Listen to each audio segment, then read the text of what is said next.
He hit him by a bat या फिर with a bat. I will be there by 6 p.m. या with 6 p.m. She wrote a letter with a pencil or by a pencil. The park is located with the river or by the river. I always travel with the train or by the train. तो अगर आपको ये आता है तो आप revise करने के लिए ये वीडियो पूरी देख सकते हैं। अगर आपको नहीं भी आता है तो डोंट वरी, इस वीडियो के एंड तक आपको ये सारी चीजें समझ में आ जाएंगी और आप इन्हें आसानी से फिर भी कर पाएंगे। Hey everyone, welcome back to my channel. Thank you so much for joining me. My name is Anjali. तो चलिए फ्रेंड्स, आज की इस वीडियो में हम सीखने वाले हैं प्रेपोजिशंस। कौन कौन सी प्रेपोजिशंस है? By and with. तो ये प्रेपोजिशंस आपकी स्पोकन इंग्लिश के लिए भी बहुत ज्यादा इंपॉर्टेंट है और ग्रामर सीखने के लिए भी।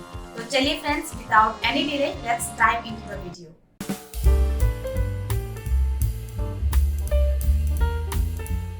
तो सबसे पहले मैं आपको बताती हूँ विद के यूजेस। विद हम कहाँ पर यूज करेंगे? विद के यूजेस एंड बाय के यूजेस। विद एंड बाय, अगर आपने इन दोनों को सीख लिया अच्छे से तो आप ऐसे ही काफी सारे सेंटेंसेस खुद से फिल कर सकते हैं और काफी सारे नए सेंटेंसेस भी बना सकते हैं। तो चलिए स्टार्ट करते हैं। तो विद का क्या मतलब है और बाय का क्या मतलब है? ठीक है, तो विद का मतलब एक तो आपको पता होगा, साथ, मतलब किसी के साथ, बीइंग विद समवन। ठीक है, बीइंग विद समवन का मतलब है, समवन के लिए मैंने यहाँ पे SM कर दिया। ठीक है, बीइंग विद समवन मतलब किसी के साथ होना। दूसरा इसका मतलब आता है से। ठीक है, जैसे हिंदी में हम बोलते हैं से। एग्जाम्पल्स जब मैं दूंगी आपको और भी क्लियर हो जाएगा। तो से का मतलब यहाँ पर यह है कि जब हम कोई चीज किसी से करते हैं, जैसे मैं लिख रही हूँ तो मैं किससे लिख रही हूँ? मैं मार्कर से लिख रही हूँ। तो उस कॉन्टेक्स्ट में जब यहाँ पर आपका कोई इंस्ट्रूमेंट हो या फिर कोई आपका वेपन हो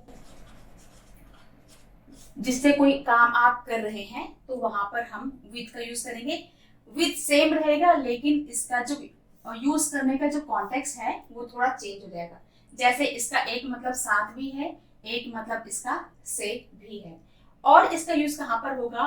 और इसका यूज होगा सेंस ऑर्गन के लिए, जैसे नाक, कान, स्मेल, इन सब चीजों के लिए भी यहाँ पर हम विद का यूज करेंगे। ठीक है, ये हो गया आपका क्लियर। इसके बाद देखते हैं कि बाय का यूज हमने कहाँ पर करना है। ठीक है फ्रेंड्स, बाय का यूज हमने करना है जहां पर डूअर हो। डूअर मीन्स काम करने वाला, जो काम कर रहा हो, काम करने वाला। डूअर मतलब काम करने वाला, कि मतलब कोई काम किसके द्वारा किया गया। अगर आपको पैसिव वॉइस आते हैं तो आप समझ जाओगे कि किस कॉन्टेक्स्ट में इसका यूज होता है। तो यहाँ पर ये बताने के लिए काम आएगा कि कोई काम कौन कर रहा है। ठीक है, दूसरा इसके ये 3 पॉइंट्स हो गए, इसका ये 1 पॉइंट हो गया आपका डूअर बताने के लिए कि कोई काम किसने किया। सेकेंड आता है पॉइंट ऑफ टाइम बताने के लिए। पॉइंट ऑफ टाइम बताने के लिए जैसे ही कोई काम कब तक हो जाएगा, ये एक तरीके से फ्यूचर को शो करता है।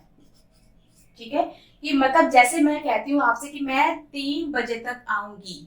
ठीक है, तो उस तक के कॉन्टेक्स्ट में हम यहाँ पर इसका यूज करते हैं, तक।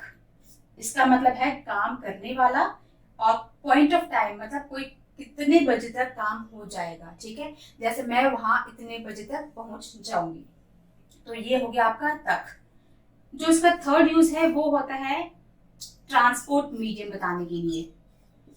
मतलब जैसे आप ट्रेवल करते हैं तो आप किससे ट्रेवल करते हैं? जैसे आप कार से ट्रेवल करते हैं या ट्रेन से करते हैं, तो ट्रांसपोर्ट मीडियम बताने के लिए भी इसका यूज हम ये करते हैं। ठीक है, तो ट्रांसपोर्ट मीडियम बताने के लिए भी हम बाय का यूज करेंगे। ये 3 पॉइंट्स हो गए। ये 4th पॉइंट है इसका, जब हमें ये कहना कि कोई चीज हमारे बगल में है, हमारे पास में है, हमारे नेक्स्ट टू में, जैसे बिसाइड या फिर नेक्स्ट टू। ठीक है, तो मतलब बगल में, बगल में, या जैसे नेक्स्ट टू हम कहते हैं, या बिसाइड। ठीक है, जैसे मैं इसके बगल में रहती हूँ या मैं इसके साथ में बैठती हूँ। तो इसके 4 पॉइंट्स ये हो गए। एक बार जल्दी से मैं बता देती हूँ। विद का यूज हम तब करते हैं जब हमें साथ बताना हो कि कोई किसी के साथ है, ठीक है। उसके बाद सेकंड यूज है इसका इंस्ट्रूमेंट या वेपन, जैसे कोई काम किससे हो रहा है। और नेक्स्ट होता है सेंस ऑर्गन्स बताने के लिए, जब मैं एग्जांपल्स आपको बताऊंगी तो आपको क्लियर हो जाएगा, ठीक है। और बाय का यूज कब होता है, जब हमें ये बताना होता है कि डूअर काम करने वाला कौन है, ये किसके द्वारा कोई काम हुआ। नेक्स्ट है इसका पॉइंट ऑफ टाइम बताने के लिए, मतलब कोई काम कब तक हो जाएगा। देन ट्रांसपोर्ट मीडियम, कि आप ट्रेवल किससे करते हैं, क्या उसका मीडियम है, गाड़ी से है या ट्रेन से है या हेलीकॉप्टर से है, whatever it is. And the fourth and the last one is बगल में, मतलब कोई चीज किसी की बगल में है या कोई इंसान किसी की साइड में है, तो उस कॉन्टेक्स्ट में भी इसका यूज होगा। तो आई होप आपको ये सारा समझ में आ गया होगा। अब देखते हैं एग्जांपल्स और समझते हैं कि कहाँ पर कौन सा यूज होगा। तो चलिए देखते हैं examples. He hit him with a bat और बाय अ बैट, ठीक है, मतलब बैट से उसने उसे मारा। तो यहाँ पर ये बैट क्या काम कर रहा है, ये बैट काम कर रहा है एक वेपन का, ठीक है। उसने उसको बैट से मारा, ये यहाँ पर से वाला आ रहा है, तो यहाँ पर क्या आएगा, विद। अगर आपको नेक्स्ट एग्जांपल्स का आंसर पता है तो आप कमेंट्स में जाके मुझे बता सकते हैं, ताकि आपको रिवाइज भी हो जाए, ठीक है। तो he hit him with a bat, उसने उसको बैट से मारा, ठीक है। तो जब भी कोई ऐसा इंस्ट्रूमेंट्स हो या कोई वेपन हो तो आप वहां पर विद का यूज करेंगे। The next one is I will be there 6 PM। तो ये बोलता है कि मैं वहां पर 6 बजे तक आ जाऊंगा, ठीक है, या 6 बजे तक मैं वहां पे पहुंच जाऊंगा। I will be there 6 PM। तो जब हमने बताना है कि कोई पॉइंट ऑफ टाइम कि मैं वहां इतने बजे तक पहुंच जाऊंगा, तो क्या कहा था मैंने आपको, यहाँ पर क्या यूज होगा, तक। पॉइंट ऑफ टाइम बताने के लिए आपको यूज करना होगा ये वाला तक, यानी कि by. So I will be there by 6 PM, मैं वहां 6 बजे तक पहुंच जाऊंगा। She wrote a letter of pencil, उसने एक पेंसिल का यूज करके क्या किया, लेटर लिखा। तो एक पेंसिल से उसने लिखा, तो यहाँ पर एक तरीके से इंस्ट्रूमेंट है, ठीक है। हम किसी चीज को यूज करके एक लेटर लिख रहे हैं, तो क्या आएगा आपका, विद आएगा, यहाँ पर बाय नहीं आएगा।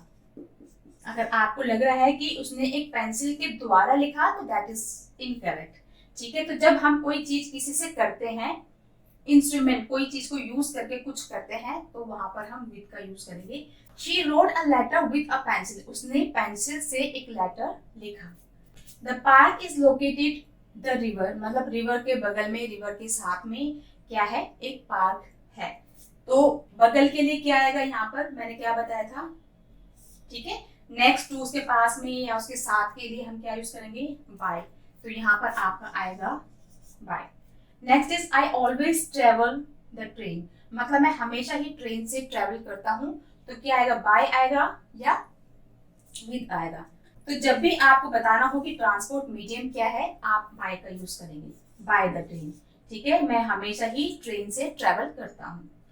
आई will go to Delhi my brother, मैं अपने भाई के साथ दिल्ली जाऊंगी। तो साथ के लिए क्या आएगा, ठीक है, बीइंग विद समवन, किसी के साथ, तो साथ के लिए हम विद का यूज करेंगे। He was stopped by the police, उसको पुलिस के द्वारा रोका गया। तो किसके द्वारा रोका गया, एक तो ये पैसिव वॉइस है, he was stopped by the police. अगर आपको पैसिव वॉइस आते हैं तो आप समझ जाएंगे, इसको देखिए कि यहाँ पर ये पैसिव वॉइस है। इसके अलावा आप देखेंगे डूअर, काम करने वाला कौन है, यहाँ पे पुलिस है। तो जब डूअर आएगा तो हम वहां पर बाय का यूज करेंगे। He was stopped by the police, police के द्वारा उसको रोका गया या पुलिस ने उसको रोका। She cut the vegetables dash a sharp knife, उसने सब्जियां काटी एक शार्प नाइफ से, चाकू से उसने सब्जियां काटी। तो हमने यहाँ पे क्या किया है, शार्प नाइफ का यूज करके हमने वेजिटेबल कट करी है। तो शार्प नाइफ क्या है, एक तरीके से आपका है वेपन। तो हमने वेपन से, मतलब हमने चाकू से सब्जियां काटी, तो with. We smell our nose, हम स्मेल करते हैं, कैसे करते हैं, नोज से करते हैं। तो ये क्या आ गया, आपका सेंस ऑर्गन आ गया। और सेंस ऑर्गन के लिए हम विद का यूज करेंगे, बाय का नहीं करेंगे। तो यहाँ पर यूज होगा विद, क्योंकि ये सेंस ऑर्गन्स है, इसलिए हम यहाँ पर विद का यूज करेंगे। तो इसका आपने थोड़ा सा ध्यान रखना है, ठीक है। The car was fixed, the technician, technician ने गाड़ी ठीक करी या टेक्नीशियन के द्वारा गाड़ी ठीक की गई थी। तो क्या है, एक तो ये है आपका पैसिव वॉइस। अब देखिए यहाँ पे कि क्या हुआ, the car was fixed the technician. Fix का यूज होता है जब हम कोई चीज ठीक करते हैं, तो उसके कॉन्टेक्स्ट में आप फिक्स का यूज करते हैं, ठीक है। So the car was fixed the technician, technician के द्वारा कार को फिक्स किया गया यानी कि ठीक किया गया।